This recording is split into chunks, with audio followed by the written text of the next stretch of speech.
morning. Good morning. How are all of you doing? Yes. All right now. All right. Good morning and welcome to Mornings with Marvel, where authenticity lives and thrives to create a space of growth, healing, and joy. I am your host, Andrea Lawful Sanders, and each day we will be covering the topics that are informative and engaging while learning from each other. It is Thursday, July 10th. Oh my goodness. July just started. Last week was July 4th, and we are here. Today is going to be a really full day for many of us. And so I am grateful that, good morning, Bobby Carr. Good morning. I am grateful that so many of you, I will see so many of you this evening at the Philly Seeds event at V on Broad Street. Uh, Lord, there's so much to talk about. There are days when I get on the air and I'm like, it's one of them days. Good morning, Danette and Alexandra and Laura. Good morning to each and every one of you. I am so excited to see you here. Today is Love is Thursday, and you know what that means? That means Cherie Syfax will be on with me. And so we'll get to talk about all things love, all things platonic, relationship, all of it, right? And there's so much to talk about because life has been shifting and changing so much for so many of us in our lives. Relationships, are shifting, platonic ones and the ones where we are, in love with each other, etc. So I am excited. Good morning, Beatrice. Good morning, my darling. Good morning. I'm excited to have a conversation with her.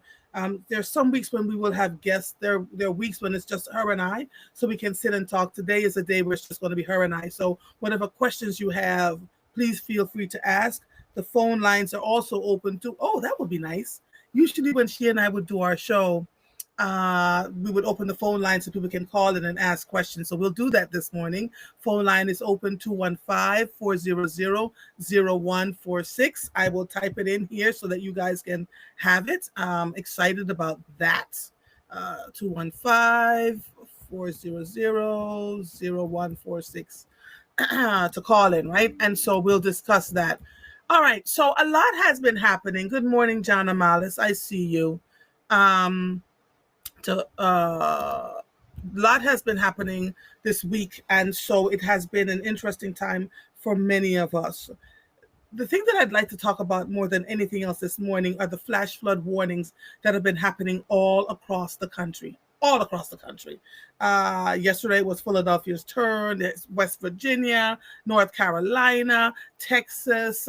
It's just going on and on. And so what are the preparations that we're doing? Even though we live, and you can see, you can live in a space like Durham, North Carolina, where there's no water close to you, and people's homes, the amount of water that's coming down from the clouds, people's homes are flooding out.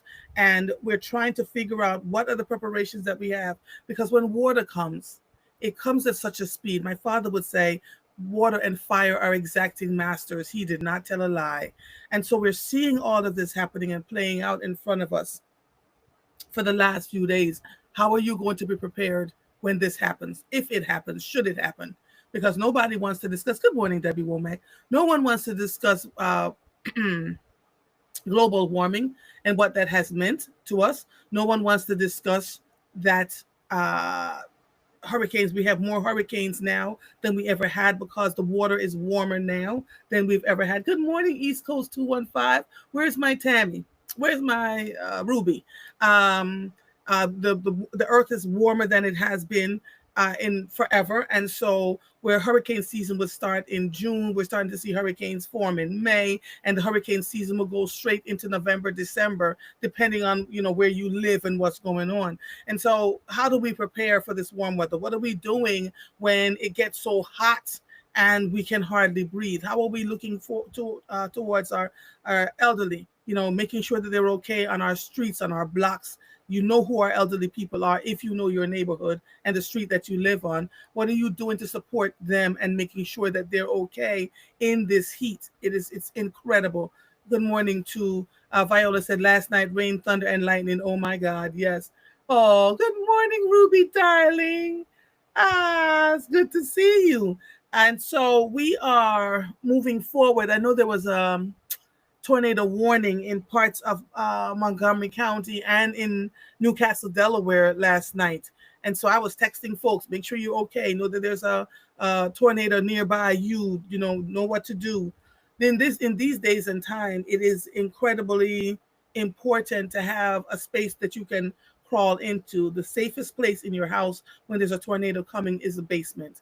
If you do not have a basement, then between a closet, like a pantry, like get inside that enclosed space and pray and hope that you're safe, or get inside your bathtub in the lowest floor of a bathroom that you can get to. Don't get inside the bathtub on the top floor. That's not going to help you. But get into a bathtub on the lowest floor that you have and stay there, and hope that you are safe in all of this. Alexandra says, good morning, Jasenia. Alexandra says, I have quick dams in my basement already, getting some for outside. They start out flat and expand when water comes in contact with them. What is a quick dam? So is that something that absorbs water? But how much would you have to have? You see the amount of flood waters that are coming through people's cities and towns. How many would you have to absorb water? I don't know. I'm asking because I don't know. Okay, East Coast 215, because I don't really know, how that works. And so I don't pretend when I don't know. I just go there. All right, let's look at the news a little bit before Cherie comes on. A union representing thousands of city workers in Philadelphia and the city have reached a deal to end more than week-long strike that halted residential curbside trash pickup and affected other services, officials said Wednesday. More than 9,000 blue-collar employees from District Council 33 of the American Federation of State, County, and Municipal Employees walked off the job on July 1st, seeking better pay and benefits after negotiations with the city failed. The tentative agreement gives workers a 3% raise in each of the next 3 years, far from the union's quest for 5% annual pay hikes. Half of the members will get an additional 2% raise through an added level on the pay scale, Mayor Sherelle Parker said, and most members will qualify by the end of the contract. This was written by 6 ABC Live. Good morning, Winetta Smith. So all day yesterday, I've been having conversations with folks from the union, and there's a chasm within. There's a chasm within. The membership are really angry that leadership accepted the 3%, which is basically what the mayor was offering to begin with, 2.7%. And Greg Boulware, who is the president of District Council 33, has publicly said he was unhappy about the agreement. Inside, though, they're saying that he did not want to do it, but the team that was part of the negotiations with District Council 33 put pressure and said, we want this because we want the people to go back to work. Now the people who are the members are out there saying that they're going to have another vote and they're going to vote out their leadership. This is what is being said quietly and publicly. And so it's an interesting time for District Council 33 and what that means. Cherry Gregg joined me yesterday while I was on the air, and she said, if he was unhappy, Greg Boulware, why did he accept the terms? And so what I went, investigating, and I was told he wasn't unhappy, but he was overruled by his own team. There were more of them that wanted to accept the terms than he did, and so they ended up accepting it. What that means now is that even after taxes, their pay rates are going to remain flat, for the most part. They may get a $50 to $100, increase in their paycheck if they're lucky. And so when we say to you, please check when it's budget season, don't just sit and wait to hear the budget is passed, that you have to sit and look. I saw Isaiah Thomas posted his video at some point yesterday when he was asking what's going to happen to District Council 33, for example, and how they're not being paid well, and he doesn't see where they're going to get a decent enough raise in the current budget. And so I don't know what's going to happen, but we have to pay attention. People from the membership has been reaching out to me via Facebook and Instagram, and I've been responding to them as much as I possibly can. But I am grateful that they want to talk. So that's where we are right now with this. And so we'll pay attention. And when they start work, they go back to work on Monday officially. So, hold on to your trash. Please do not dispose of your trash out in the streets. Hold on to your trash until it's your trash day. Come next week, you should be okay in terms of having your trash picked up. They went back to work, they said immediately, but um, we will get our normal trash days returning to us starting Monday of next week. I hope you all learned the lessons from this. I do. I do.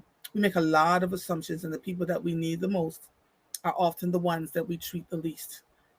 We don't give them what they need. And there is a thing about us in society that if you are considered a part of the lowest part of the totem pole, we don't treat you well. We have to be the example and make a difference. Okay? A fast moving summer storm swept through the area, bringing heavy rain, lightning strikes, and strong winds that caused significant disruption during the rush hour yesterday in Philadelphia and across the region. The Schuylkill Expressway was quickly affected with flooding rains and downed trees and power lines. At the height of the storm, more than 20,000 Pico's customers across the region were left without power. The storm moved quickly, and within hours, conditions began to clear, providing some relief for the affected areas. This was written by FoxNews.com. Good morning, Judith. I see you, Dumene. The death toll from the July 4th weekend flooding in central Texas has climbed to 118 across the state. More than 170 people are still considered missing. Texas Governor Greg Abbott has promised that the search will not stop until all the missing are found. This was written again by Fox29.com. Wow. The gentleman who is the founder of this camp, who started it in the 70s for Christian girls to give them a space to be, themselves, etc., etc. Apparently, this river flooded back in the 80s, and people lost their lives. Right, that same river. And I didn't know he continued to have the camp. And I guess because nothing had happened since the 80s, they figured they were safe. This gentleman, when the flood began happening on July 4th, ran out to help some girls, and he was swept away. His wife is safe. So there are I don't know. Things are just shifting and changing. I don't know. I don't know. Raising Cane's founder and owner Todd Graves is helping the Texas communities hit by flash flooding with a $1 million donation. He is making that contribution to the American Red Cross in support of the aid that the nonprofit is providing to Texans impacted in the flooding, according to Raising Cane's, the popular fast food chain that he founded 30 years ago. Again, Fox29.com. And so major corporations are stepping up to support for disaster relief efforts after flash floods wreaked havoc across several central Texas communities on the 4th of July weekend, killing 104 people. Search and rescue operations, both on the ground and in the air, remain ongoing Monday. So FEMA has been cut, and corporations are stepping up to help as much as they can. Again, Fox 29 News. Washington. The Trump administration said Wednesday that it will be sending administrative subpoenas to Harvard University for information about the foreign students, the latest escalation in its ongoing battle with the Ivy League school. The Department of Homeland Security said the demand for information relates to Harvard's certification under the Student Visit and Exchange Program, through which the university can enroll international students. The administration first demanded Harvard hand over detailed records of its foreign student visa holders' alleged illegal and violent activities in April.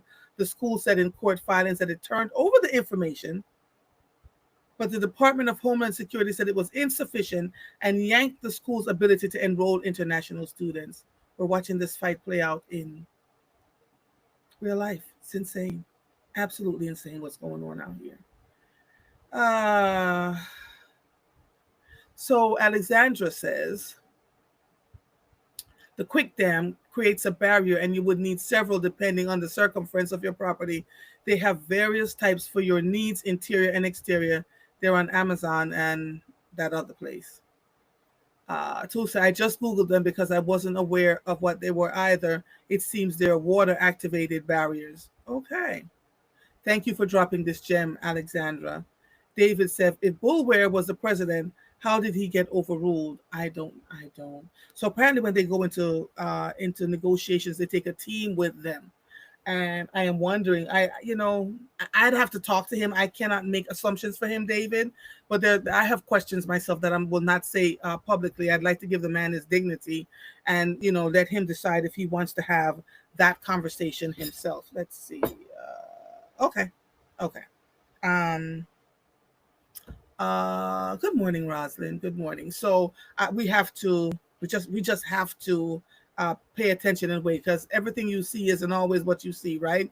Laura says, I'm thankful that they picked up the trash around the corner from me. It was piling up, but had not gotten to the smelly stage. So, okay, Laura, they're starting to do their work, and that's awesome. Cherie will be on shortly, so we can have a conversation with her. If you hear my energy this morning, it feels and seems a little low. I have a day that is running until about 11 o'clock tonight. So I'm pacing myself, literally pacing myself because, baby. Good morning, Charmaine. How are you? Good morning, my darling. So, whoo. Hostages released from Gaza detail sexual violence as Israeli report concludes Hamas weapon of war used it as weapon of war on October 7th. 13 women and 2 men who survived captivity by Hamas said they experienced or witnessed sexual violence while held hostage in Gaza, according to a new report by a group of Israeli researchers known as the Dinah Project. The Dinah Project experts, all women, gathered first-hand testimonies from the 15 returned hostages, one survivor of an attempted rape during the October 7, 2023 terror attacks, 17 eye and ear witnesses, and 27 first responders who attended the scenes of the attacks. These testimonies, coupled with forensic reports and photographs and videos from the attacks, led them to conclude that Hamas used sexual violence in a widespread, systemic, and tactical way as a weapon of war. That was written by CNN.com. Uh, Cory Booker has introduced a new bill along with Senator Alex Padilla that would require ICE agents to display visible ID. The Visible Act was introduced by the Democratic senators on Tuesday. Republican leaders have slammed the proposal to unmask the enforcement officers. What country are we living in? Why? Oh, God, I can't. Good morning, Mike Hardy. Hello, how are you? What's happening? There's so much going on, Cherie. It is. It really is. It really is. Before we get started on our segment, let me introduce you. Good morning, everybody. Good morning. I'm just seeing what they're talking about on social media. Hold on. Yeah, I'm gonna try to Yeah, log in. you're seeing them. Yeah, this strike. Oh God. Cherie Syfax is an entrepreneur, mother, wife, podcast host, and co-owner of Booker's Restaurant and Bar in West Philadelphia. She and I have been having conversations now for a couple of years around Black love, specifically after being asked by men and women across the area, across the diaspora, why don't we talk about loving each other? We're always talking about how we're fighting one another and the crazy videos we would see online and the awful conversations. And so we came on here and began debunking the situation and having great conversation. Yeah.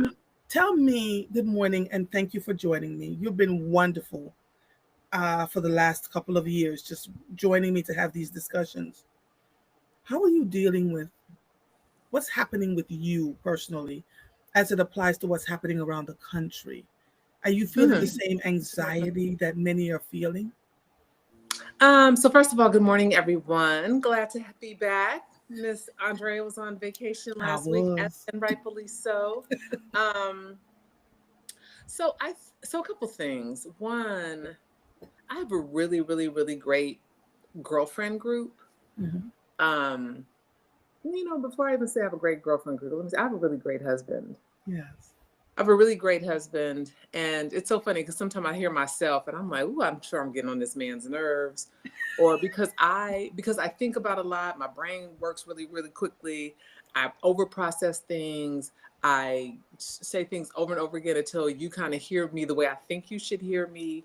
So when it comes to his patience and all those things, I'm very fortunate because some people will be like, "Oh goodness, she getting on my nerves and I can't handle it." Mm. Um, I have multiple things going on. So I want to say that first. I have an amazing husband. I have a really good girlfriend group. I see often. Someone posted about, they never tell you when you're climbing success that it's going to be lonely. And I've never felt, and I feel like I've had a certain amount of success in my life. I've never felt lonely. I've always felt that all my girls and my community is right there for me. And they're all successful too. And some of them I've met in elementary school. So it has not been by some design that you have to be this type of person to be my friend. It's just, I think, character, energetically and from a character perspective, I was drawn to certain people, and we've all kind of really done well. So I've been able to share some of the challenges that we face, women, Black women, our community. Um, and I think I'm grounded in a certain spirituality and trust in God and a higher power, and kind of knowing that things are going to work out. It's challenging right now, even business wise. And when we think about what I look at, there was this article in the 19th, and I'm sure the data is out there, is that right now, Black women are unemployed double high than everybody else. So when I look at my business and the people who come in, obviously it's people across the diaspora, it's across the city, it's across, people, whatever. But at the end of the day, women anchor, what we spend and all those things, a lot of businesses. So, you start thinking about all the things that have happened, whether it's DEI initiatives that have been abandoned. I've got two girlfriends that have been laid off from really amazing companies. Um, and not sure that it was DEI related, but one of my girlfriends actually did run the DEI group for her. And she wasn't just doing like, this is how you got to treat people. This isn't sensitivity training. She was like transformative, Yes. created a program at Columbia University that other executives were going to not only help them understand certain, Black people, but just differences across economics, across if you had people come in from other countries and things like that. So she was doing transformative work, and it was not about Black people. So to see how some of that talent, I mean, fortunately she's transitioning and is now doing consulting, which is amazing, and probably better for her anyway. But it feels like there's this constant attack on us in general as people, Mm-hmm. and then women, then kind of more specifically. And that's challenging. And I think for me, the way I've gotten through it is just, again, those circles of people that continually support me, and just knowing that I have envisioned this life for myself, and that there are going to be, some ups and downs, but ultimately the life that I've envisioned for myself has has come to fruition. So this too will pass, but it will take a certain level of us having that love for each other, and being more of a collective, a much more of a collective, and Yes. not being divisive with each other. Let, let's So, let's let's stay there for a second. It's mhm. it's it's fortuitous that that is how you started the conversation, because people don't realize you and I don't have discussion about what we're going to talk about. We just don't. We just come on and start to talk. But this morning, I literally wanted to have a conversation with you about how we as women treat each other and how we are treated by those outside. I don't know if you were following what was going on with Mayor Parker and the right. Okay, I okay. live in Philadelphia. What are we talking about? And there has been such a chasm around the way she was treated, right? And so some people said, well, it's because the way she came out in the press conference and she said this, she said that, and that. Now, she said some things. She did, right? But did that give them the space and opportunity to then dox her, where they were giving out her address and giving out where her son went to school and wanted to throw trash at her house and all this other stuff? How do we as Black women survive that kind of vitriol? I mean, I experienced it last year. You and so many others came, and I was like, yeah, not today, not her. You all formed a village around me. And so I was able to thrive and survive through that. But what is it going to take for us to stop people from doxing us and treating us like second class citizens, no matter how accomplished we are, no matter how well we have done for the people around us? And I mean, I need us to talk about this honestly. I see your face, so I understand. So interesting. So I know you had your thoughts about, I'm going to shift gears slightly, but it's going to come back. But I know you had your thoughts about the Cowboy Carter concert. But Tracy and I went in DC Monday, and I thought it wasn't even about the music. It was so much about the message. And one, America, we got a problem.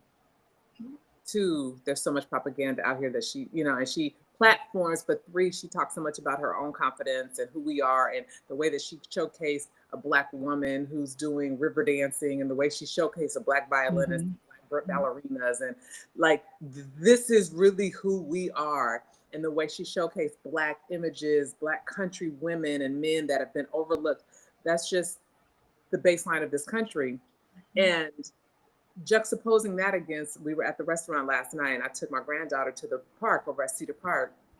There's this little white boy and he has this truck that is battery, operated. And, my granddaughter and this other little girl, they're running because the truck is like, and I finally had to tell his mother, this is a park that everybody can play at. And no child should feel intimidated by another child with a toy that is scaring them or making them feel uncomfortable. They should be able to be on these apparatuses and feel very comfortable, because what you are teaching him is, as a white man, I can just come into this wide open space that's available for everyone and just treat these Black girls like anything that I want to, and no one's going to make me be accountable.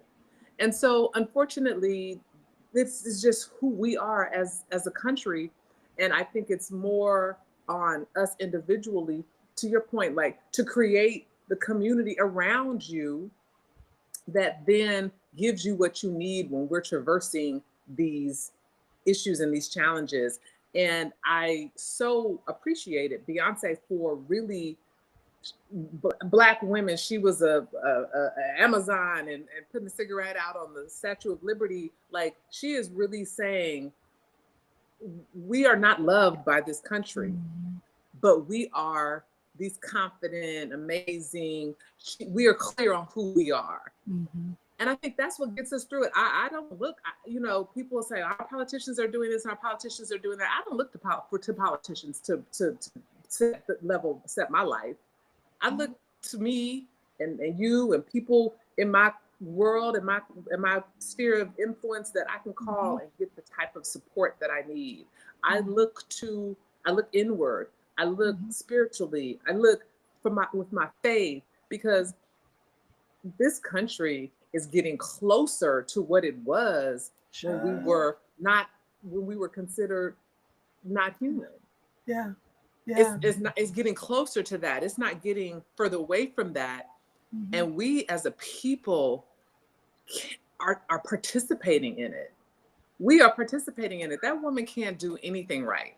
Teray wrote something, and I thought it was pretty profound, and I thought it was actually pretty accurate, because I say it all the time. I don't agree with every single thing she does, but she can't do it. She can't clean up Kensington the right way. She can't The stadium is the wrong thing. And quite frankly, when I go to Brooklyn and when I go to Baltimore and I see how their stadium, and San Francisco, when they put stadiums in cities, In the how the middle of their areas cities, thrive, yes. Mm-hmm. how the areas thrive, Mm-hmm.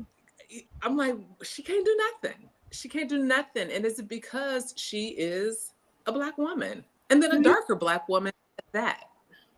Here's my other point.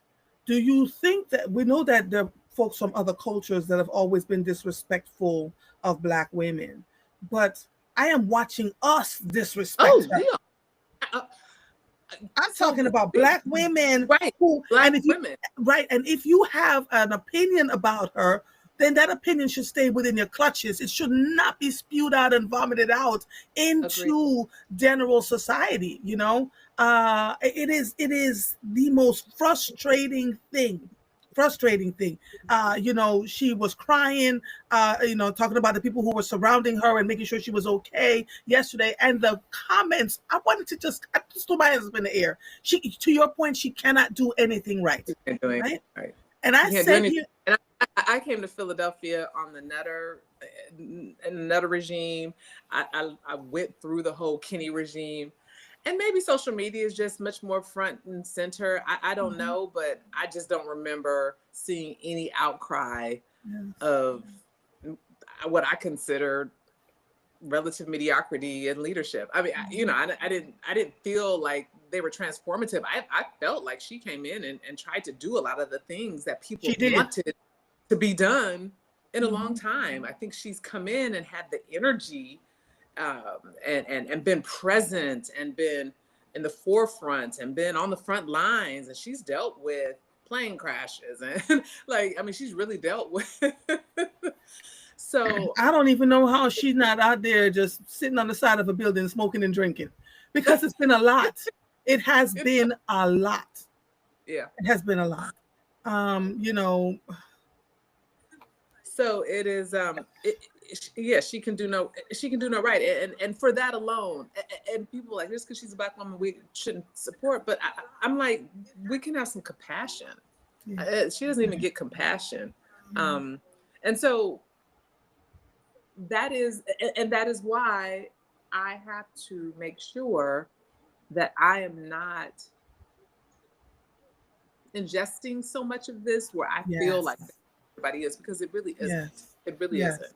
yes, yes. And someone said I live in alternate reality because, I don't believe that we have to be this way. And I don't think I live in alternate reality. I just think what we are choosing to show is the negative. And I think that there's so many more people living in the positive, but the algorithm doesn't, bring that to the forefront, So let me ask you because this. it doesn't do anyone any good to show us in a positive light. Yeah. But let me also ask you this. As Mhm. you are focusing and living and moving about society and your work, do you see what response do you give when you see people being dragged out of their workplaces, their houses being broken into and dragged out? They're shopping in the supermarket and they come and drag them out of Walmart. I am talking about ICE. One man was getting medical treatment, and they found him. They're people in community and in their families, and they're telling these folks where they are. How do you know where he is getting treatment? They come and they drag him out. My heart feels like it's breaking every time I see one of these things. And I know it's here. It's Well, here. that was another example, but that was another example of how they treated a Black woman in the election. How we, the collective, we treated a Black woman. And back to, again, Black women are the most hated and least protected. Yeah, And so I just hope that when we get on here, every Thursday, that we just show something different. Like, absolutely. that is why I wake up Every Thursday and have this and have a conversation. conversation, because there's so much more love and community than what social media and what the world, would have us think. Um, I think it was a Liberian president that our president was talking to and was talking about, you're just so You speak English so well when English is well. their first language. It in them, and he may not have had an ulterior motive, but in them almost trying to insult us, they insult themselves, but they don't even see it. Let's talk about some solutions for us as a people. I have been having conversations ad nauseum about how we must find our tribe. You said it this morning when you first came on the air that you have a group of girlfriends that you talk to. Your husband, my poor husband, I think he gonna need therapy when this is all over because My, my baby.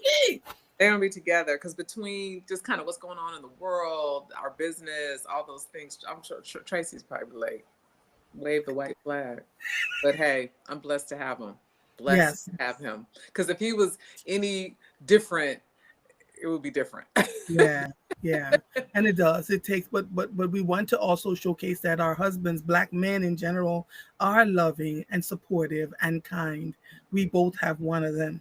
I Mm-hmm. mean, this morning my husband, I got up and I have to do an event tonight, and I have all these things laid out, and I was up early, Cherie. I got up at 3:30, quarter after 6. He's like, Andrea, really?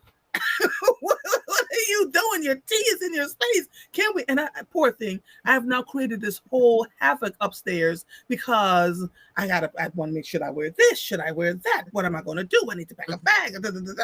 And he just calmly rotates around me Yeah. because he understands, all right, she's going to calm it down. But let me, yes, yes, Mm-hmm. yes. And I am, to your point, I am incredibly grateful for him because as I see all of what's going on, as the stuff comes my way, as we try to navigate, we're rebudgeting. I said to people all the time, whether you have money or not, you got to look at your budget and say, this is coming down the pike. Is this going to be here forever? What do we need to do to prepare ourselves? Um, as a people. And I mean, you guys own businesses. You own the restaurants. You've got real estate. All those things going Tracy on. has his business with the government, Yes. with the state of New Jersey.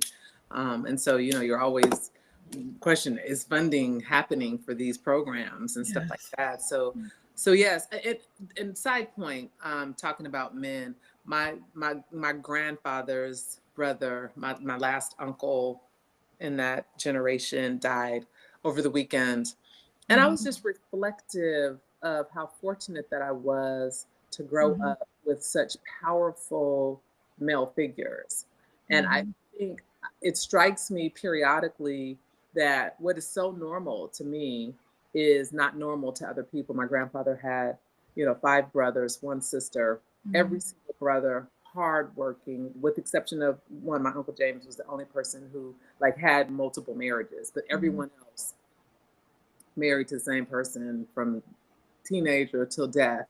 Mhm. Um, just upstanding in the community, super providers. This particular uncle built homes, helped my grandfather build his home, and reminded me of Tracy building our home. And so I don't know anything other than good black men. Yeah. Like, I just don't know anything other than that because that's just been my Mhm. experience. That's what my Mhm. uncles were. We went to Texas every summer. We spent time with them.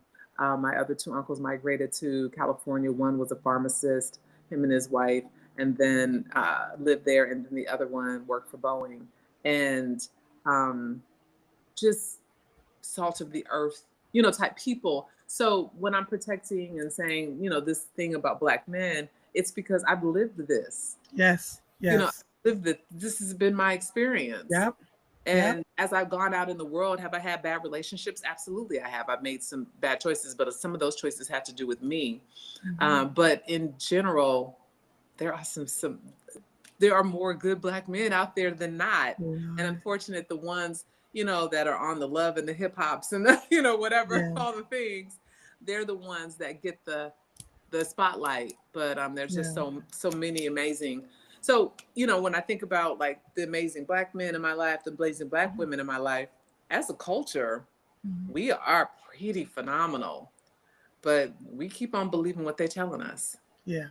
Not only are we believing it, then we then act it out. Go out and Yeah. Yeah. Yeah. and do their bidding for them. So this past Sunday, my friend Denise and David, they celebrated 40 years of marriage, and their daughters made a reservation at a restaurant downtown that I had never heard of, Mm. Dear Daphne, right? And Mediterranean food. And I'm looking side eye going, yo, I'm not really sure if I'm gonna be able to, but we went and joined them, right? So we're sitting there and palling through the food, and there was two young girls that I swear look like Love and Hip Hop, right? Loving and on these tight things, and their buttocks are showing, and we're looking, and we said, I looked at Denise, and we looked at each other, and what we conveyed was we're not going to judge because we could tell that they were younger girls, right? And they were sitting there, and they didn't look quite happy. So as they were getting ready to leave, one came over to our table and she said, I just want you to know, you just gave us energy around Black love and marriages. You're celebrating 10 years, they're celebrating 40 years, and we see so much love around this table. And so they wanted to take a picture of all of us, and they did that video that you see on Facebook. It was them that did it. And so I stopped her and I said, listen, I can tell something happened. I said, but the choices that we make, we have to just think it through and just remember, we didn't get to 10 years of marriage or 40 years of marriage without going through some stuff. You just have to find the right person who's willing to go through it. There was tears in her eyes, child. It Mm. was like she just didn't see or know anything better. And I said, are you from Atlanta? She says, no, we're right here from Philly. I said, you're giving me love and hip hop. She started laughing.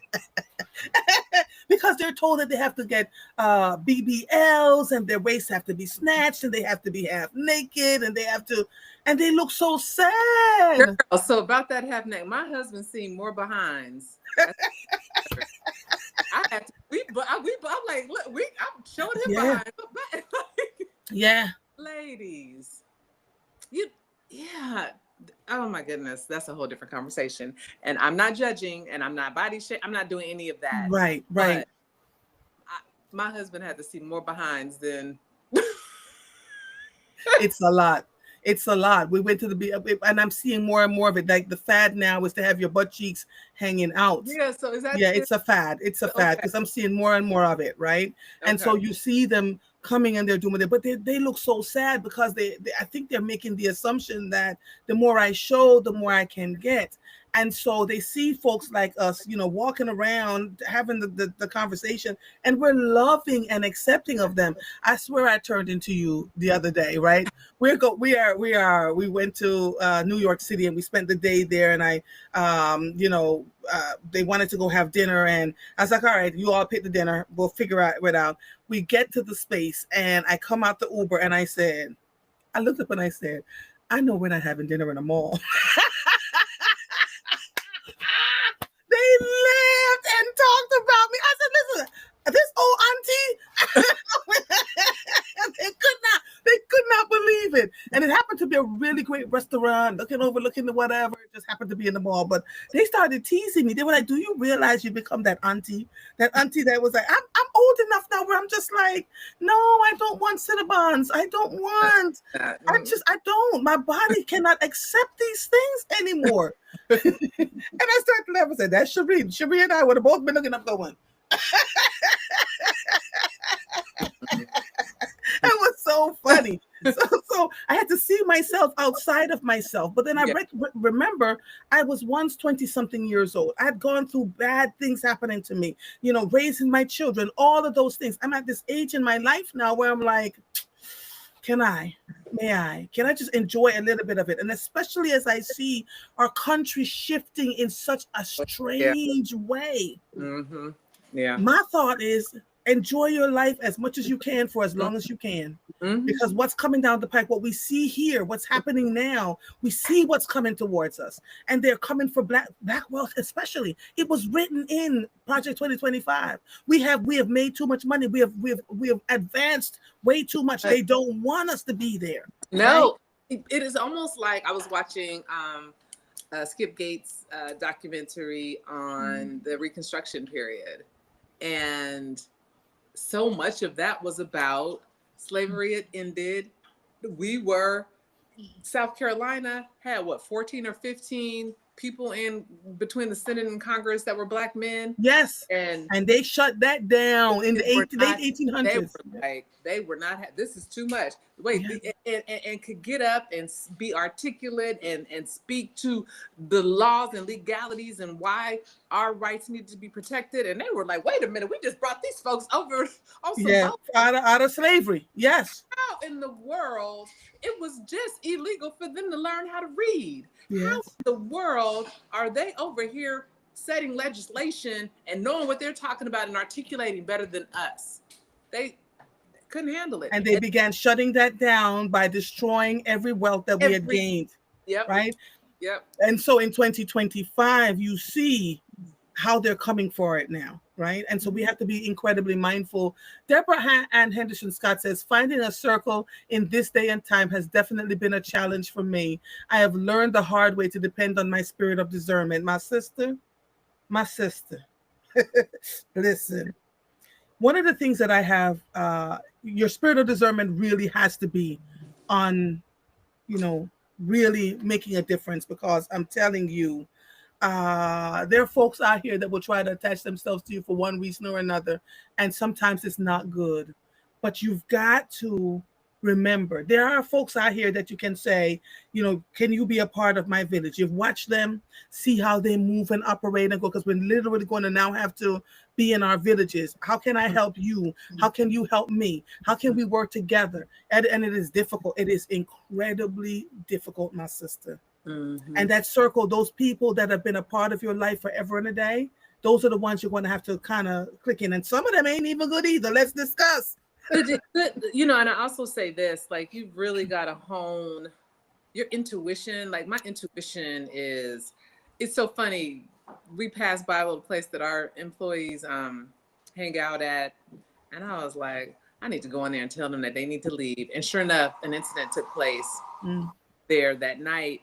And it's like my intuition is just so strong. Yeah. And it's always been that way, but I have honed it more because I've just gotten so much more spiritual during my journey. And when things aren't right, or if I feel a little uncomfortable, I'm like, if the person makes me feel a little more uncomfortable, if I can't put my finger on why I'm not feeling, a connection or whatever, I just go with it. So what I would recommend is going inward instead of seeking outward, going inward, and again doing like that spiritual work, that connection, that 360, like really looking at yourself at all in all ways. Because the closer that you get to yourself, then you kind of will attract the people that you need. Like I said, I've been picking up friends since elementary. One of my girlfriends, elementary school, another one, junior high, another one, high school, and then early in my career.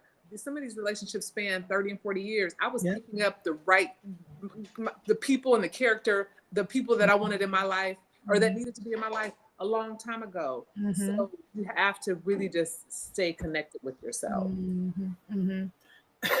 And if your spirit tells you something is off, don't fight it. It's off. It's off. Period. It is off. Tell me the name of the documentary again, Cherie. Oh, it's called oh God, the Reconstruction. It's a Reconstruction series that Skip Gates did. And where is it being aired? It's PBS documentaries. PBS? PBS documentaries.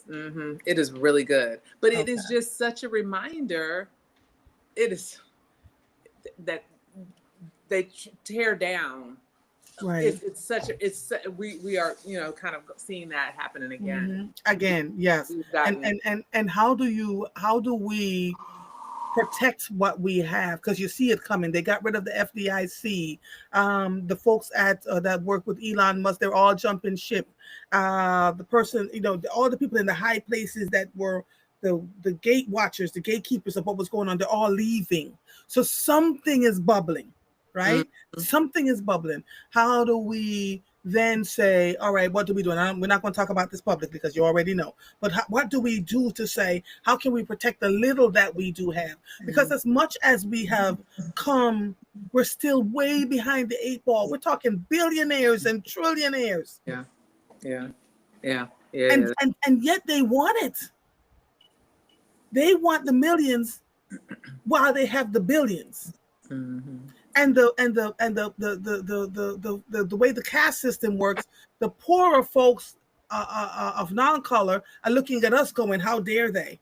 They're not supposed to know. The same thing is happening over again, Mm-hmm. right? I remember someone saying to me, black women are the most degreed group in the country. We can't even get what white women. So we can't even get what we need. And she was so angry. This was in 2016 after President Trump won the first time. She said, I'm glad he's in office. I'm a little afraid of what's going to come out of it, but I'm so glad he's in office. And so when people say to you, believe them. I have been quietly deleting folks from my social media sphere. No conversation, no I'm not even nothing. on it as much anymore. Yes. I'm just not even on it as much anymore.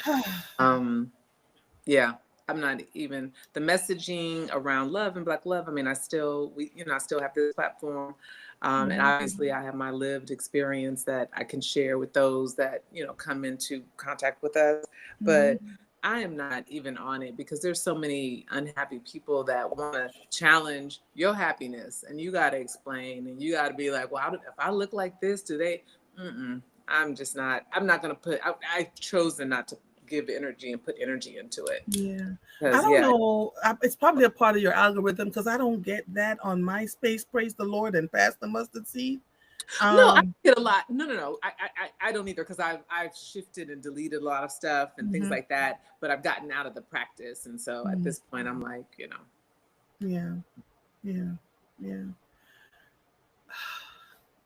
I listen. There's so much going on out here. Let me open this and let's have this discussion. Uh,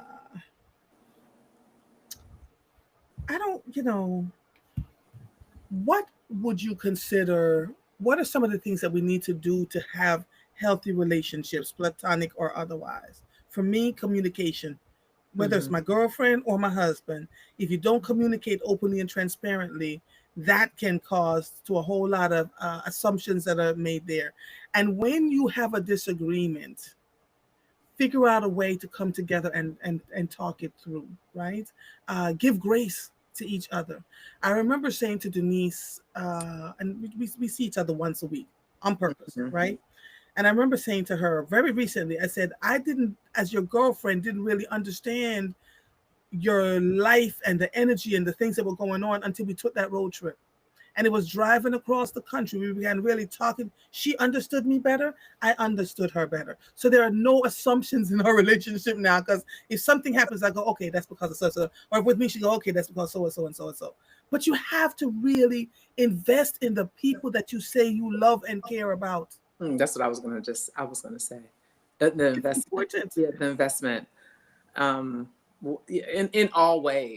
In all ways, taking the time to make the phone call, taking the time. One of my girlfriends was mad at me because it was a couple of years ago and I wasn't helping her plan, or she didn't think I was helping her plan her 50th birthday party. um and I kind of wasn't because she didn't ask me to. Like, I think she made an assumption. and, and I have other girlfriends that were doing it. We were like in the middle, or getting ready to start the rest. We were kind of starting the restaurant thing. And so I was busy. And I was like, well, tell me, understand when you asked. And she was like, well, I just assumed that we're no longer, we're too old to be assuming. We all have very full lives. We are not the young people that we were before, where we were just trying to figure out where the next trip was that we were going, or where the next thing that we were hanging out.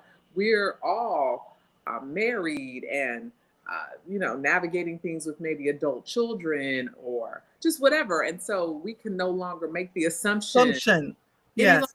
longer. We have to be, hey, do you have the bandwidth to do X, Y, or Z? Yes. And this, or hey, this is what I need from you, or whatever the conversation needs to be. And so we've always been able to really have hard conversations, but that was a turning point for us of like, yes, we still need to be the hard conversations even continue to evolve. And they're only Yes. hard because they're a little uncomfortable, but even the way we approach them, hey, I need you to do this. Can you? Yes. Do you have the capacity to do it? And then I can respond, I can do this, but I can't Right. do that. Right. Right. Let's so do that. And so yeah, that communication is key. Giving grace is we don't give enough grace. Who we don't give enough grace. Oh, it's awful. Grace. And how we we just We are destroy. terrible with ourselves. I'm gonna pause it. Yeah. This. Tracy and I, so we went to the concert. It was at RFK, the old RFK Stadium. Oh no, Mm-hmm. RFK, yeah, wherever the Commanders play. And you got your Aramark or whoever is the vendor. Midway through the concert, we went to go get something to eat. They were out of chicken tenders. Tracy was trying to get some drink. They were out of the drink. We just have to order other food. We went on our way home, went to Starbucks. I was trying to get a matcha latte. They didn't Mm-hmm. have it. I had to get a chai latte. They didn't have it. So I ended up getting something espresso or whatever. Mm-hmm. And then they didn't have, for the to-go cup, they didn't have the straw to go into the to-go cup. And I thought about it. I said, now, never do we say, I can't stand these billionaire companies that are run by non-blacks. They need to do better. Never do we say that. Now, had somebody been in my spot, oh, they would have run to the internet. How are you navigating through that though? Because they tend to be harder Who they run? on us. They are. We are. We have gotten so used to taking crumbs from others and expecting perfection from us. And we've really got, so it is no longer, I'm no longer black businesses need to do better. We need to do better. Better, yeah. Agreed. We need to do better. Because you know why they didn't have the stuff? Either they didn't forecast properly or they didn't get their delivery or whatever the thing is. And that's why they didn't have that stuff, because that's what happens in these businesses. You don't get your delivery or you don't, but if it happens to $1 billion company, then it's definitely gonna happen to $1,000 company. We are so conditioned to hate ourselves. It's crazy. Well, we just pivoted and got something different. We didn't, that's what we do. Yeah. That is what we do. Yeah. We have to learn how to give grace and to also expect excellence, not just out of others, but of ourselves. If you want excellence from people, you also got to show up in excellence with them, and just love each other. Tell people how they can find you, because in this trying climate, I keep every time I think about you, I pray. All right, I hope the business continues to do well. We got to keep sending people towards bookers. Tell them how they can find you. 5021 Baltimore Avenue in West Philadelphia. Yes, please send everyone. We need everyone to come through. It's the summer lull anyway, but there's just so I always thought restaurants thrived during the summer. It depends on where you are. For us in Philadelphia, period, like if you're not down in Center City where people are coming to visit in the Old City, right, that, right. It's a little bit more challenging. So, our strategy tends to be like, we need to get more tourists in, but, Philadelphia is the 14th largest tourist. So it's not, so it's not high like a New York or San Francisco or whatever. And then think about, we're in a neighborhood. So a lot of our people go to the shore. Everyone's vacations away, a big segment of our population and our market is going to go to Martha's Vineyard. Some people still go like to the Hamptons and things like that. So you got a lot of people that are vacationing. So when you hear record numbers of people on the road, they on the road away. So some geographical locations thrive in summer, but for the most part, most restaurants are down just because people go away. All right. So go and support bookers. You all know it's been there. We've been talking about it for 3 years. When you're coming into town or you're bringing folks to visit into town, go see them. 5021 Baltimore Avenue. They're a staple in that community, and folks have been in and out and just enjoying themselves. And one of the things I love about bookers, you go to a black-owned restaurant, you see black people, child, the white folk are in there. All kinds of people are in. Bookers coming. Yes. So that's really, really good. We're fortunate for that. So thank you everyone that always comes to support us. You're so welcome. And I just wanted to personally thank you. Just thank you. You've been steadfast. There are many weeks where I forget to say anything to you until 2 minutes before the show is on, because there's so much. If you could see inside my head and all the things that are going on, but you have been graceful and great and just popping up and showing up every single time that we're on the air. So I just want to thank you publicly, and I do, Oh, and privately. Just thank you so yes. much. I appreciate it. Okay. Oh, girl, Absolutely. listen, we gotta love on one another because, We do. baby, loving on us is crazy. Oh, Tammy says, ladies, cheers to you. I'm going to be late again on a Thursday. They listen to us and just forget that they're gonna have to go to work. Love you, my sister. Oh, I We'll love see you each too. other soon. All right, Sounds bye bye. good. All right. Bye-bye. All right. This episode of Mornings with Mother is officially over. I am Andrea Lawful Sanders. I'll see you when I see you. Bye, everybody. Bye bye. Bye, Sherry. Bye.